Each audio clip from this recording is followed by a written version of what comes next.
Try natin.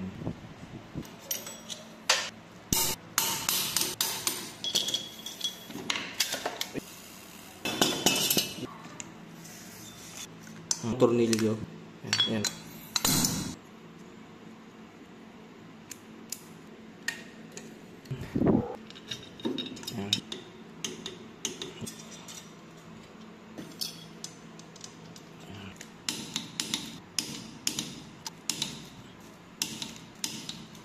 Tapos, ayan.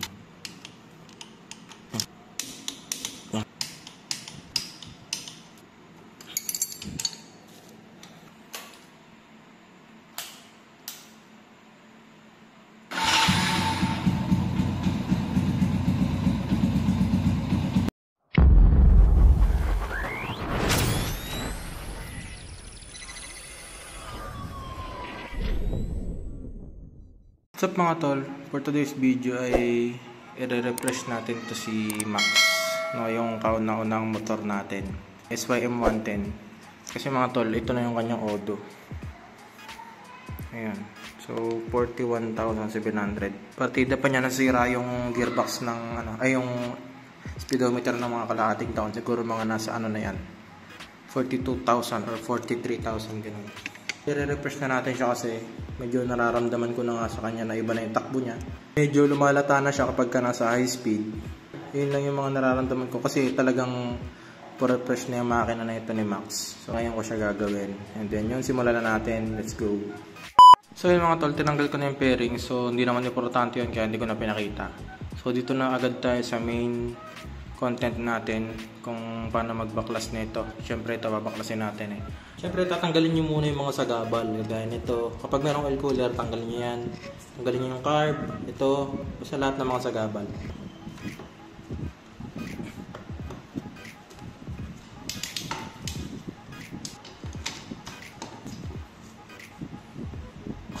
Yung sagabal to, tanggalin natin. Tsaka gis.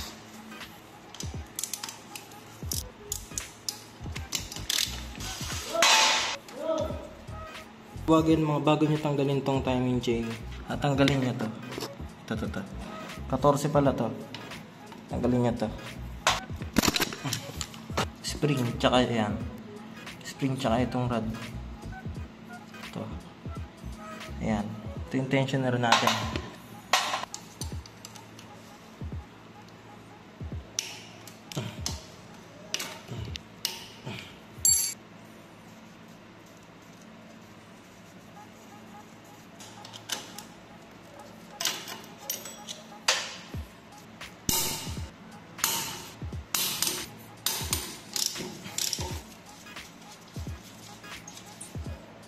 Yun. Tambutso pala guys.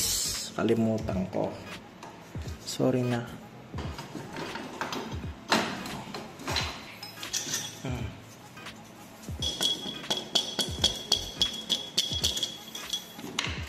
Ayun. Tanggalan natin yung cylinder head. Medyo maganit siya mga tol kasi yan. Kita nyo naman. Nangalawang. So next natin yung block. Ito. Tanggalin natin itong chain roller.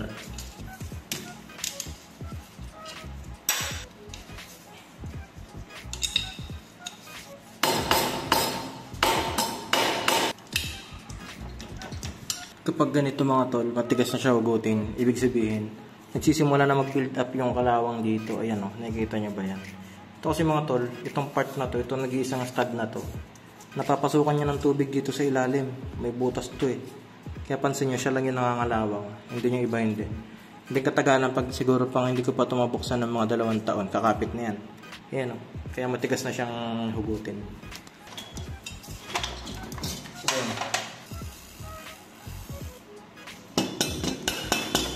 Ayan.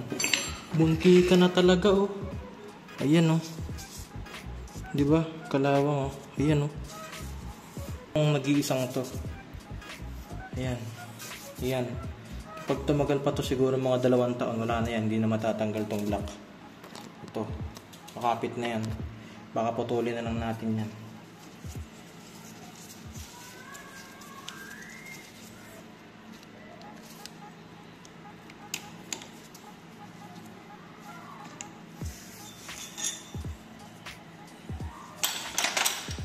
Ito para malaman yung mga tol kung okay pa yung connecting rod nyo, bearing, yung si kunyal. Hila-hilahin nyo to. Kapag gumalaw, ibig sabihin kalog na yan. Pero pag yung side play na ganyan, normal yan. Normal yan. Pag side by side. Pero pag up and down, kailangan wala. Kaya wala siya. Goods yan. Goods yung ating sikunyal. Ito yung aking block sa loob ng 8 years. Turning 8 years na si Max. So ito wala man lang kakayod-kayod. Diba? So pwedeng pwede pa to. Ayan o. Wala o. Tanggalin natin yung gloves ko. Para masalat natin ng maayos. Ayan, wala o. Pag mayroon kayo ng salat dyan na parang guhit, ayan, it's time to change the block since ito wala. So lilinisan ko lang tong bungad nya. Ayan. And then linis, babalik natin to. Yung cylinder head, ito. Ipa-valve up natin to, lilinisin natin lahat para mas maganda yung combustion. Okay, let's go. So bagay mga tol, kalasin muna natin itong cylinder head natin. Paano ba ito kalasin? No? Una muna, syempre, ito yung kailangan nating matanggal, yung rocker arm. So gagamit lang tayo nito. Itong circlip remover, gaganyanin nyo lang yan. Ito yung butas na yan. Tapos konting ikot.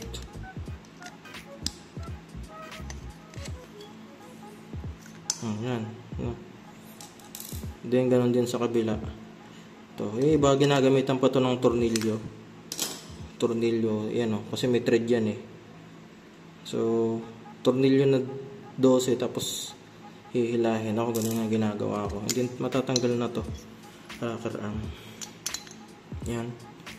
Itong rocker arm mga tol, okay lang to kahit magkapalit. Walang problema yan. Then ito, then mabubunot nyo na yung, yan na, malaglag na yung cams natin, yung camshaft. Malambot lang yan mga tol, ayan. Kapag medyo matigas, pwede nyo naman pukpukin. Ayan. And then yung valvula, so may tools para dito mga tol. Ito mga tol, yung gamit para dyan. Ito yung pantanggal, ito yung pangkabit. So ito muna ang gagamitin natin. So yun, sad to say, hindi na matanggal yung konya. Ito yung kinalawang eh. Yan. So hindi ko natatanggalin, baka masira lang. Ganito na lang, ilagay na lang tayong basahan. Yan. Tapos ito. And then ganyan, tapos pukpukin nyo.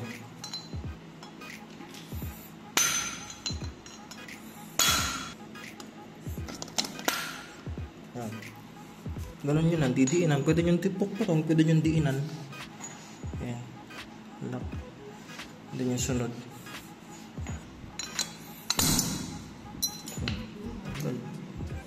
Yan. Dito yung isa.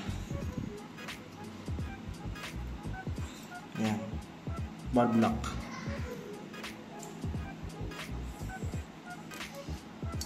Ito mga tool dalawa. So, ito pag ganyan, pare-pareho yung layo ng spring, walang baliktaran yan. Yan, di ba? Same lang sila. Pero since ito may pintura sa ibabaw, ito yung ibabaw natin mamaya. Ito din. Yan.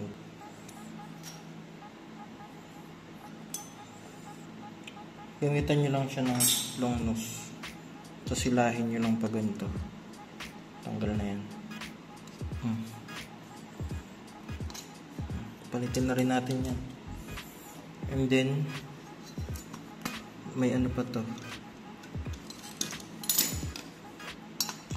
Mga tol, ito na yung ating cylinder head. Ihugasan na natin siya. Kasama yung mga pyesa. So yung mga tol, nalinis na natin.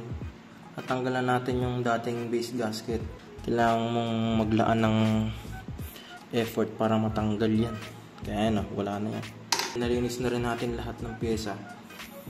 Block, and then piston. Ayan, pati yung cylinder head, lahat. Ito. Ayan, nalinis na yan lahat. Then bago yan, set up muna natin itong piston natin, mga tol. Pag set up ng piston, ito mga tol yung aking piston ring. Ayan. So, pang XRM 110 ito. Tapos yung motor ko, RB12 SYM. So, titingnan. Pag ganito mga tol, hindi talaga pang SYM or pang motor nyo yung nabili nyo na piston ring. At kung bago yung piston ring ninyo tapos luma yung block, so susukatin nyo siya. Titingnan nyo kung meron siyang gap. So, yun yung importante, gap. Kasi kapag walang gap yan, tapos ang piston mo. Yan, lagyan mo lang na ganyan, tapos palugbugin mo lang ng at least. Yan.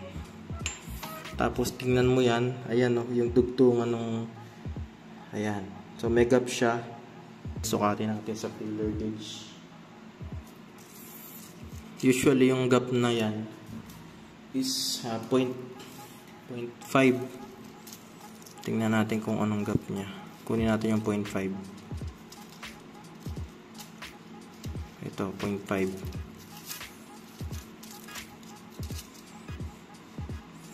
Pag mga ganito kaliliit na yung engine, ayun, 0.5, maluwag pa nga eh. Sa mga, dito tayo sa 0.8.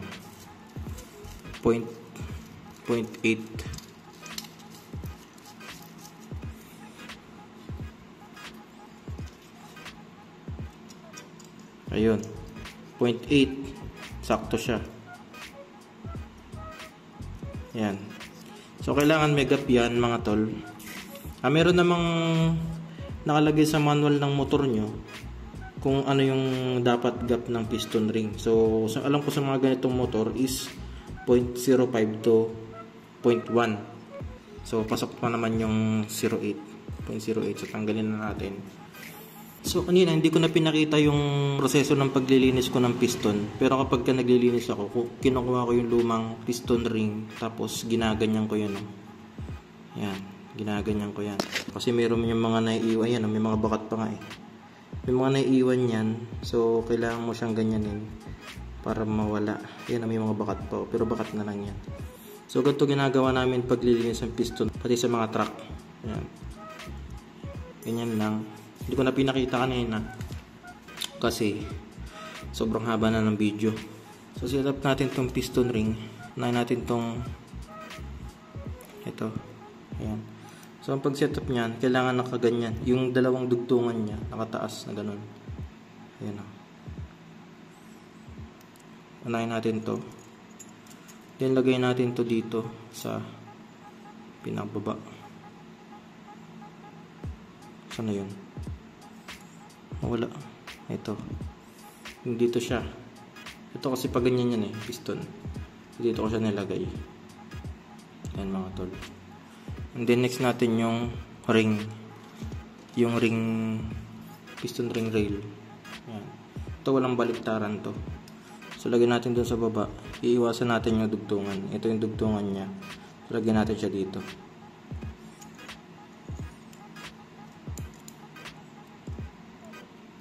Ito yung ring rail na first ring rail, piston ring rail, and then ito yung kanyang expander. Then yung second ring rail,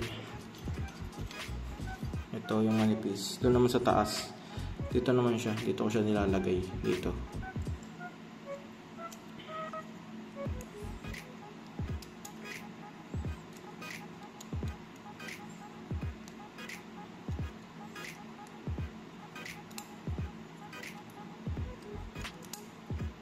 So yan, ito yung unang ring rail, piston ring rail, and then expander nandito, ito,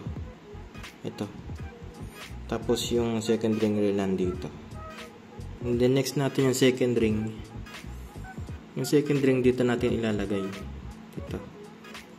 Ang second ring dito mga tol, kadalasan itim pero may nakalagay dyan, ayan o, R2, so ibig sabihin ring number 2, and ito R1.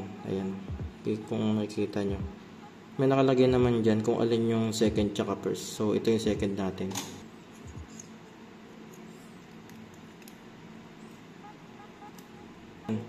Ring number 2. Tapos dito yung ring number 1. Ito naman. Nga pala mga tol, sa ibabaw yung may pangalan, yung may sulat. Ayan o. R2. Sa ibabaw. Ayan. Ganon din yung ring number 1. Sa ibabaw yung may sulat. Dito siya.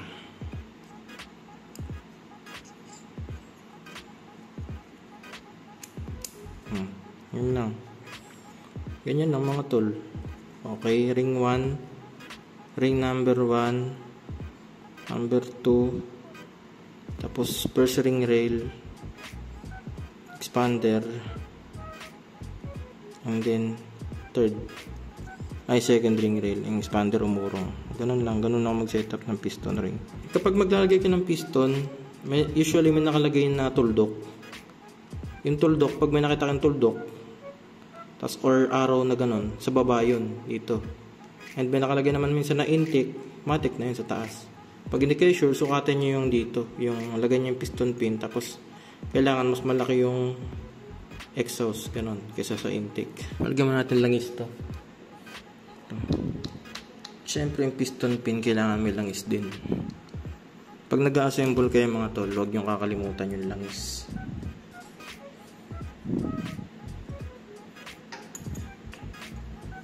Napaka-importante ng langis pagbuo ng makina.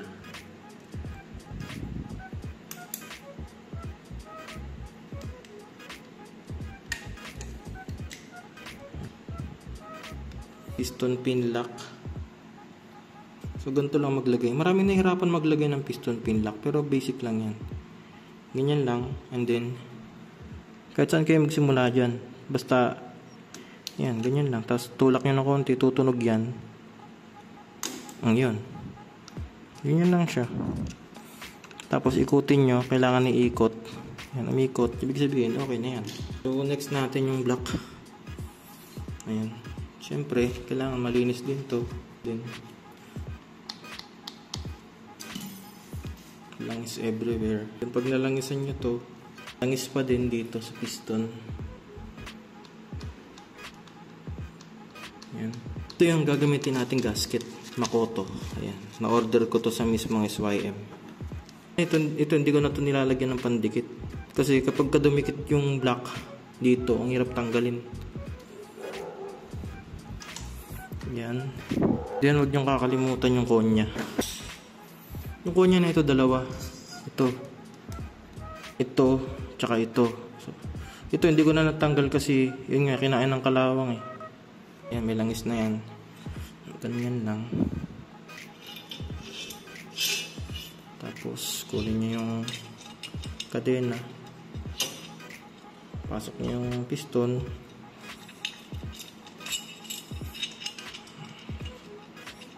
okay po. Kalug-kalugin nyo lang, yung ganyan nyo lang.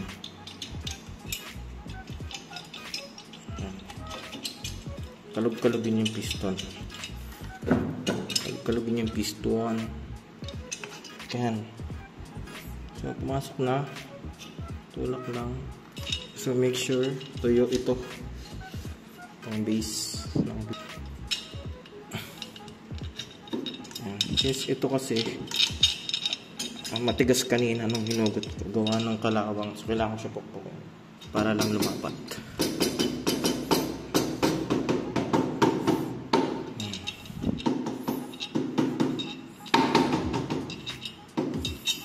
So, lagay niyo yung isang side bolt. 8. Ayan. Saktong higpit lang muna, mga tol. Higpit na lalapat lang siya. Ayan. Tapos, ikutin niyo ito ngayong makina. Tapos, kailangan swabe lang yung ikot. Ayan. Kailangan swabe lang. Ibig sabihin yan, walang naipit na piston ring. Ayan. So, top dead center natin. Yan. Okay. Next is yung chain roller. Ito. So, pag kabit na ito, guys, alalay lang kasi baka dumiretso. Yung bolt niya, tapos may washer. Ganyan ninyo ng daliri niya. Yan. Tapos ganun. So, pag dumiretso yan, mahirapan kayo.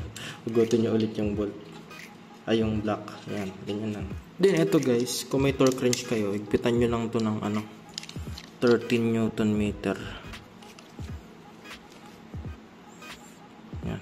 13 Nm.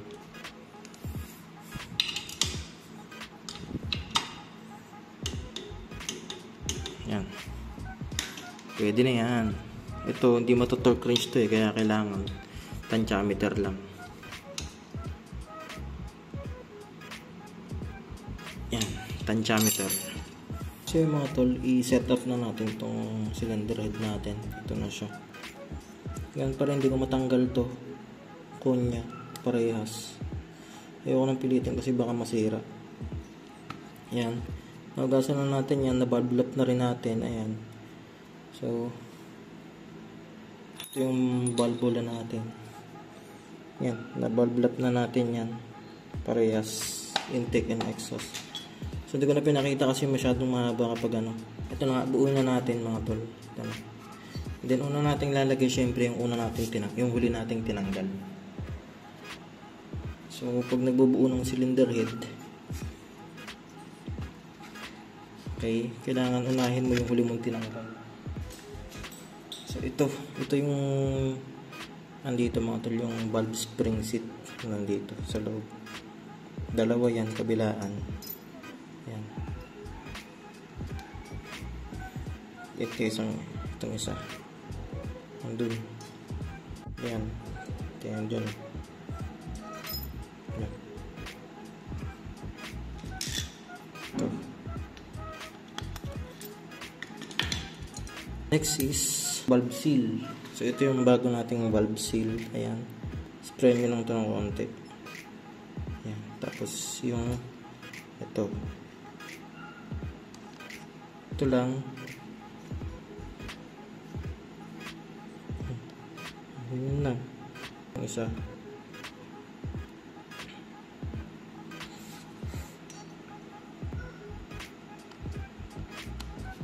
Pagkabit niya. Yan. So, ganyan mga tol. So, bago pala yung mga tol, kailangan i-check nyo rin yung cylinder at yung good pa. Kung good pa tong valve guide, kailangan pag nilagay nyo yung valve, yung valvula, kailangan hindi siya maalog. Yan. Tapos takpan nyo yung dulo, kailangan bumabalik-balik siyang ganyan. Yan. Kapag wala pang valve seal, ganun ang gawin nyo. Takpan nyo yung butas, tapos yan. Pag bumabalik-balik siya, good yan. Ganyan ang pag-testing na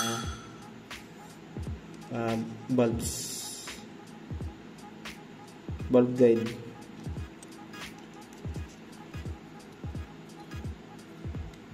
Yan o. Mabalik. Tayo nito. Tools. Valve spring. So, dalawa yan. Isang malaki, tapos merong isang maliit sa loob. Sa ibabaw yung pintura. Since ganito yung pagkakatanggal natin kanina. And then, ito. So, pag ganyan mga tol,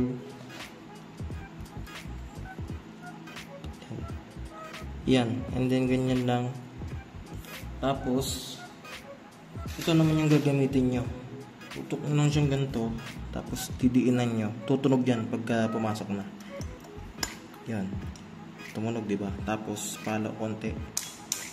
Okay. Pag ganyan lumabas, ibig sabihin, hindi pa yan nakadiin. Ulitin nyo lang. Yan. Tumunog, diba? Yan. Okay. Then next sa kabila, ganun din. Spring.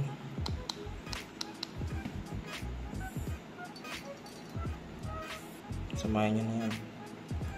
Tapos tutok. Then ito.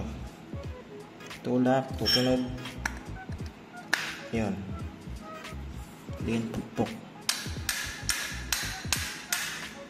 Testing ko muna kung may singaw. Wala siyang singaw. Ayan.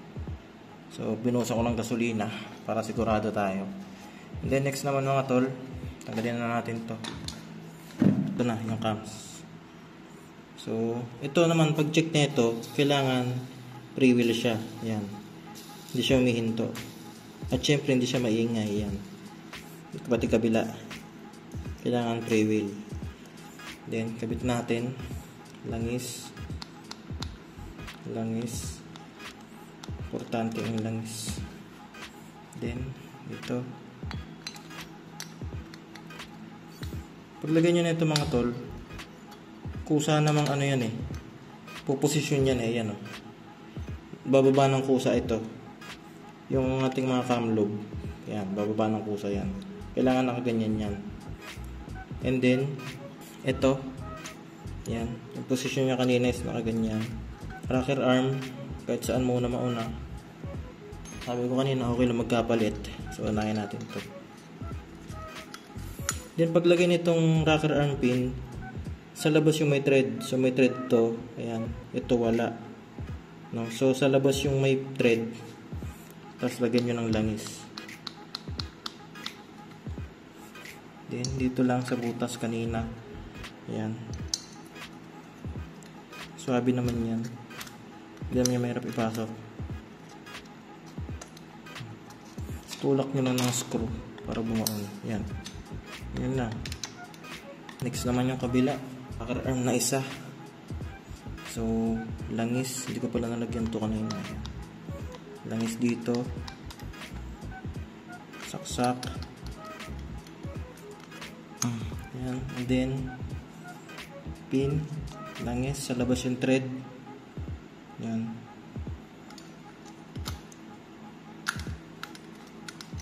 Yan.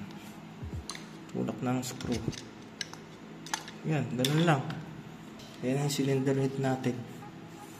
Yan. So yung mga tol, lagay na natin yung cylinder head. So dito mga tol, naglalagay ako ng shellac. So baka sabihin nyo, or alam kong may mga magsasabi nyo, ba't naglalagay ka nyan? Bawal yan. Ang bawal dyan. Pwede ka maglagay nyan. Siyempre alalay lang din paglagay. Masa gumagawa yan kung paano ilalagay. Masabihin ng iba, babara yan sa ano. Babara talaga yan pag dinamihan mo. Kailangan alalay lang nalagay. Gasket. So lata yung head gasket natin.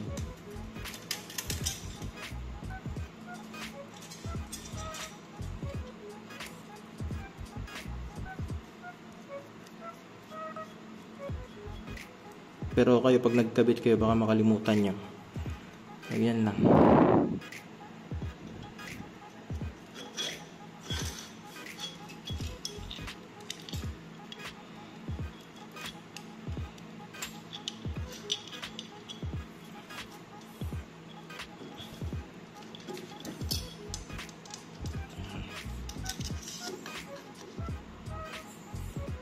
So yan, din lagay natin yung tornilyo dito sa side.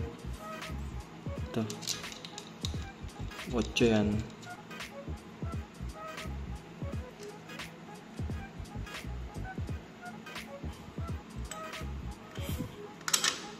Itong kulay tanso, dito yan sa lower left. Dito. Ito, yung tanso. Alam niyo bang ba't may tanso dyan? Kasi yung butas na yan, yung pinagpasukan ng tornilyo, may dumadaloy na langis dyan. Kaya kailangan may tanso. Ito.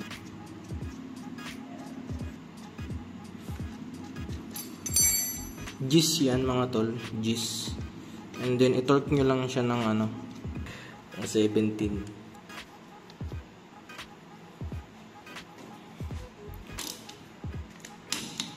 Yun. Baka maputol na eh.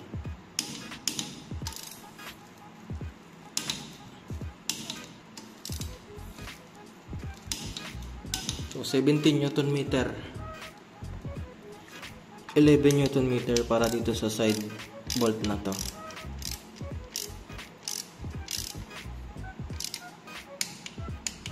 Ang gear ito. Kapag nagkakabit kayo nito mga to, napakadali lang yan. Ayun, may tanda yan eh, tuldok. Kailangan dito yan nakatapat. Ito. Yan. Kailangan dito siya tatapat. So, kailangan tama yung position nito. Yan, kailangan ganyan. Then dito siya tatapat. Since so, top dead center na yan kanina, tinidisi na natin. So lalapat papantay na yan. So yan, pag ganyan, adjust pa kayo ng isang ngipin o dalawa. So kulang pa, adjust ulit, adjust lang hanggang sa makuha nyo yung ayan, okay na. Tapos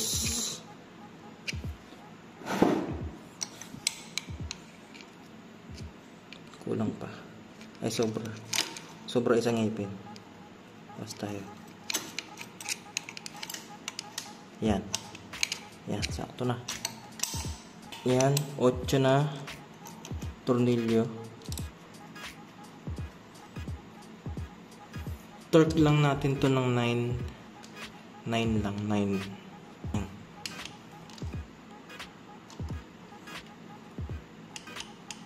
Ano yan?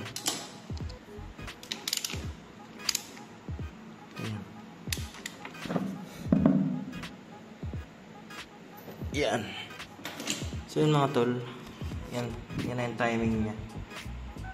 Yan. Okay, lagyan nyo na yung tensioner. Ito yan, sa taas to, and then spring, tapos nut. Yung nut meron niyang washer. Ganyan. So gayahin nyo lang yung pagtanggal ko kanina. Ting tulak, tas pihit. 21 Newton meter.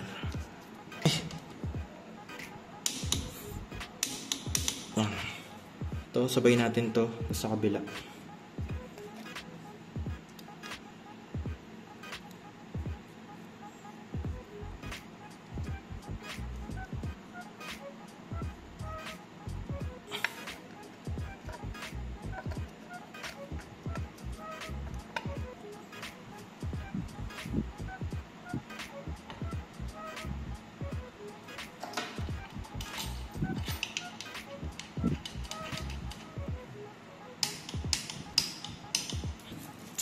So next mga tol, tune up natin. So ang clearance nga pala nilalagay ko dyan. Kung meron kayong manual, sundan nyo na lang yun. Pero ako kasi 0.5 and 0.05 intake and exhaust.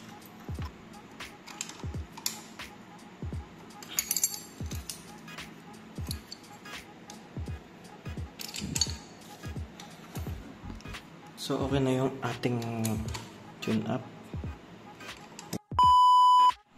So yun mga tol, na kompleto na natin. Oil cooler, airbox, carb, at yung mga accessories. Tambutso. Ayun, tambutso. Yung pairings, hindi ko man nalalagay. Kasi baka palitan ko pa to ng repair kit kasi may tagas pala. So bukas ko gagawin. And then, testing muna natin yun kung aandar. So, testingin natin.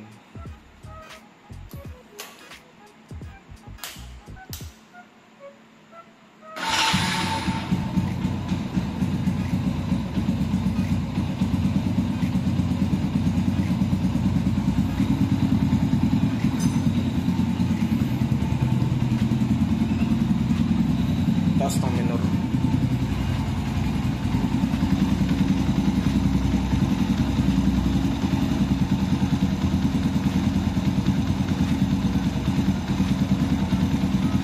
Mandar.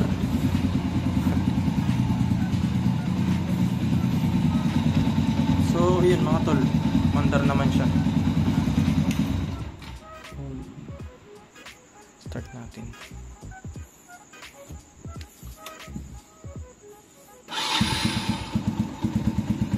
One click.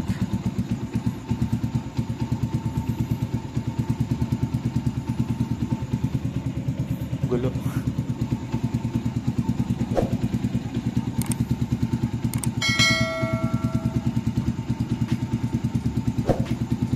Mga tol, ganito na lang, ride safe.